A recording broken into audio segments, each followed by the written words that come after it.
శ్రీకాళహస్తిలో రాజగోపురం వద్ద శ్రీకృష్ణదేవరాయ జయంతిని వైభవంగా నిర్వహించారు.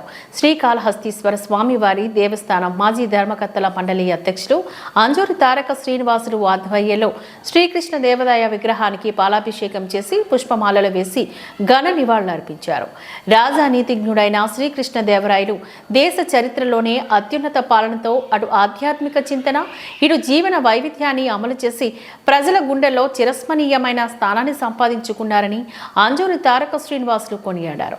ఈ కార్యక్రమంలోని కాపు సంఘ నాయకులు ఉప్పు కృష్ణయ్య, పూల కృష్ణమూర్తి, స్వర్ణమూర్తి, అంజూరి వెంకటేష్ బాబు, కంట ఉదయ్ కుమార్, ఉత్తరాజీ శ్రవణ్ కుమార్, మైనంపాటి మస్తాన్, సుర సురేష్, వల్లం గోపి, పత్తి మణి, శని రూకుపం శేఖర్, మున్నా రాయల్, ఈశ్వరయ్య, కోటే నరేష్, అంజూరు కృష్ణ, గంగాధరం, ఎల్ఐసి సుబ్బారావు, గోపి, జొన్నగడ్డల రవి తదితరులు ఈ కార్యక్రమంలో పాల్గొన్నారు.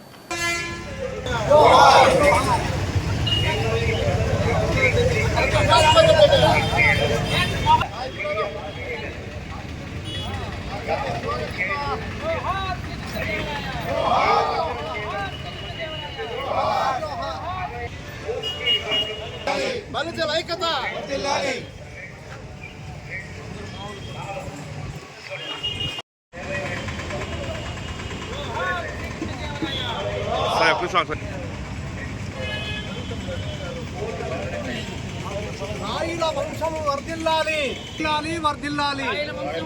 శ్రీకృష్ణదేవరాయల వారి యొక్క వంశం వర్ధిల్లాలి.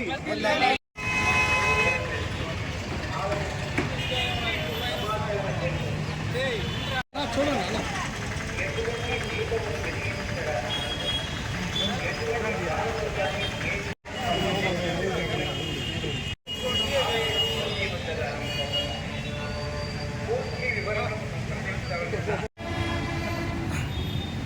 జోహార్ శ్రీకృష్ణదేవరాయ. ఈరోజు శ్రీకృష్ణదేవరాయల యొక్క జయంతి సందర్భంగా శ్రీకాళహస్తిలోని శ్రీకృష్ణదేవరాయల యొక్క అభిమానులు వారి యొక్క శ్రేయోభిలాషులందరూ కూడా ఈరోజు జయంతి వేడుకలు అత్యంత వైభవంగా చేసడం జరిగింది.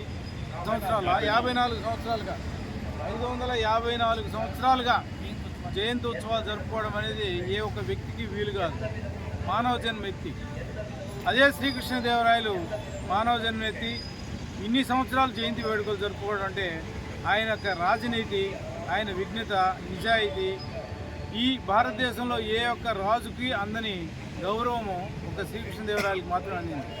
ఎన్నో వేల చెరువుల్ని ఈరోజు మనం ఉపయోగించుకుంటున్నామంటే ఆ చెరువుల ద్వారా కొన్ని లక్షల మంది రైతులు వారి యొక్క పంటను పండించుకుంటున్నారంటే వాటన్నిటికీ వేసిన పునాది ఎవరంటే శ్రీకృష్ణదేవరాయలు.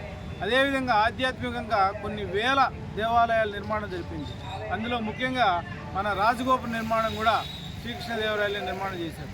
ఆ విధంగా ఆధ్యాత్మికంగా కానీ జీవన విధానంలో కానీ రెండింటినీ కూడా మేళవించుకుంటూ వచ్చి రాజ్యాన్ని పరిపాలించుకుంటూ వచ్చిన శ్రీకృష్ణదేవరాయలు రాబోయే యువతకంతా కూడా ఆదర్శనీయంగా ఉండాలా, ఆయన యొక్క ఆశయాలకి మనందరం కూడా పనిచేయాలని చెప్పి ఈ సందర్భంగా తెలియజేసుకుంటూ జోహార్ శ్రీకృష్ణదేవరాయ.